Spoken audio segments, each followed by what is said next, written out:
Sige, pakita mo. Magandang araw sa ating mga kababayan. Nakakatuwa yung ating mga kapamilya dito po sa Barangay Bakong-Bakong sa bayan ng Gasan, kung saan nakita natin talagang amazing ito yung lugar kung saan pwede ko kayong mag-stop para bumili naman ng ating mga pakuan. Ito. Hi mga kababayan, magandang araw po sa inyo. Yung sasakyan mo. Ito, kapanayamin muna natin ito. Tara. Ito, hello. Bilihan talaga ito ng pakuan. So dito po kayo tumigil. Oo. Imbitahan mo po yung mga kababayan natin na bumili ng pakuan dito sa inyong stall. Ano po pangalan mo muna? Risa. Ako po ay nananawagan sa inyo. Bumili po kayo ng aming pakwan, napakatamis.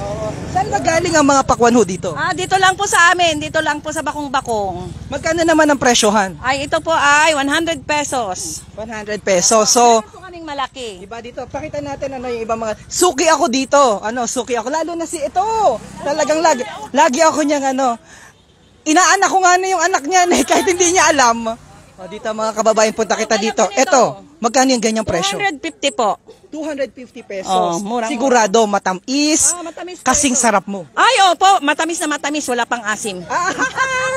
Pwede pa, ito mga kababayan, ang live na coverage natin dito sa Barangay Bakong-Bakong. Kakatapos lamang ho nating dumalo sa isang aktibidades naman na ginawa sa Bakong-Bakong Elementary School. At natutuwa tayo dahil sinusuportahan natin ang ating mga kababayan na mga negosyante, maliliit na negosyante na talaga namang nagsasakripisyo para sa pamilya. Opo, tama po yun. Anong nais mong ipaabot sa ating mga kababayan na nanonood po ngayon dito sa ating live broadcast?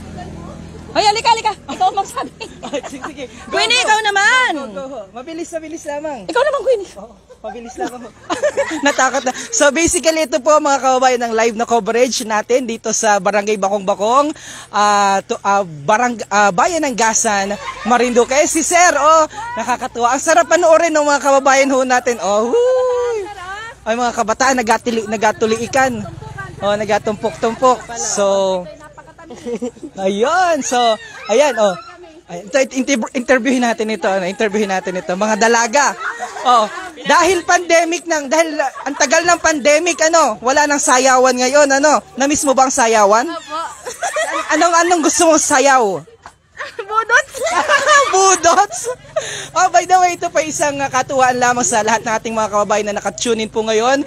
Nakakatuwa pong makita yung mga kababayan natin dito na nagkakasiyahan na sa kabila po ng pandemya. Nakikita pa rin at nakukuha pa rin ngumiti at ipaalam at ipakita sa ating mga kababayan na masarap at masayang maging Marinduqueño. Mula po dito sa Barangay Bakong-Bakong, Gasan, Marinduque, ako po si DJ Myong. Magandang araw, mabuhay ang Marinduqueño sa panig ng mundo.